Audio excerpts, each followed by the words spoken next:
ប្រជាពលរដ្ឋរស់នៅភូមិអូឡង់ឃុំសៀមបូកស្រុកសៀមបូកខេត្តស្ទឹងត្រែងនៅថ្ងៃទី4 ខែធ្នូឆ្នាំ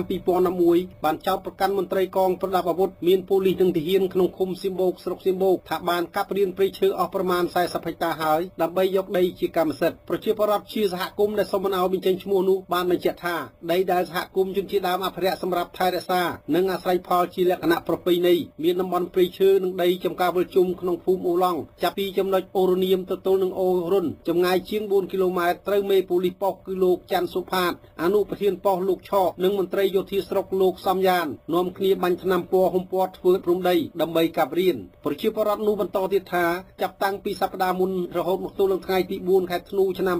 2011តំបន់ព្រៃស្រោងផ្នែកខាងក្នុងតំបន់ដីដែលមន្ត្រីប៉ូលីសនិងទាហានបានហុំពណ៌ត្រូវបានកម្មករប្រដាប់ដោយម៉ាស៊ីនកាត់ឈើជាង10ទៅ20គ្រឿងបានចូលទៅអារំលោភឈើថែមទៀតដើម្បីពង្រីកយកដី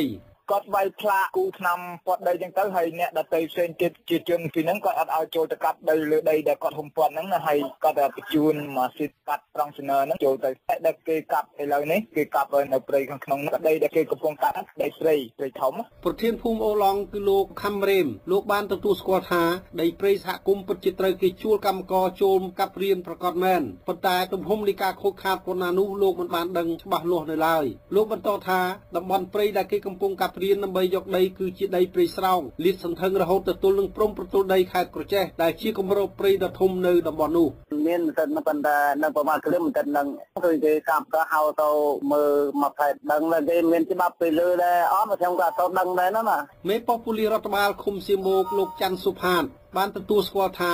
លោកពិតជាបានកាប់រៀនព្រៃយកដីមែនប៉ុន្តែលោកមិនព្រមបញ្ជាក់ពីទំហំដីដែលបានកាប់រៀននោះទេដោយលោកអះអាងថាដីដែលលោកកាប់រៀននោះគឺសម្រាប់ធ្វើការដាំដុះដោយប្រជាពលរដ្ឋដែរពីព្រោះប្រជាពលរដ្ឋនៅតំបន់នោះក៏បានកាប់រៀនព្រៃឈើយកដីដូចគ្នា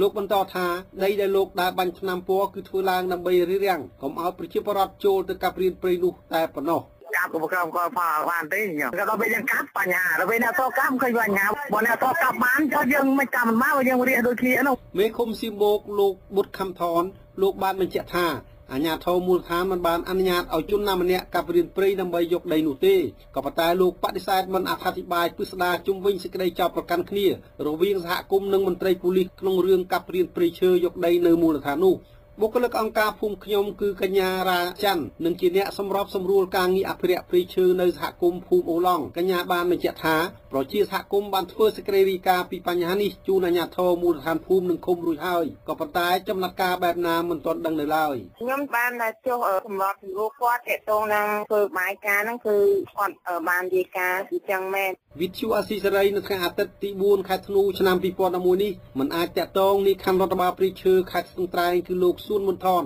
ដើម្បីបញ្ជាក់ពីបញ្ហានេះបានទេយ៉ាងនេះក្តីតំណាងសហគមន៍គឺអ្នកស្រីខាស្រស់បានបញ្ជាក់ថាក្រុមសហគមន៍នឹងធ្វើការជួបជុំគ្នានៅដើមសប្តាហ៍ថ្មីនេះដើម្បីធ្វើលិខិតអន្តរាគមន៍ទៅស្ថាប័នជំនាញពាក់ព័ន្ធសូមឲ្យចាត់វិធានការទប់ស្កាត់ជាបន្ទាន់បើពុំនោះទេព្រៃឈើរាប់រយហិកតានៅទីនោះនឹងត្រូវគេកាប់រំលំអស់ជាមិនខានខ្ញុំរដ្ឋាវិសាលវិទ្យុអាស៊ីសេរីរាយការណ៍ពីខេត្តរត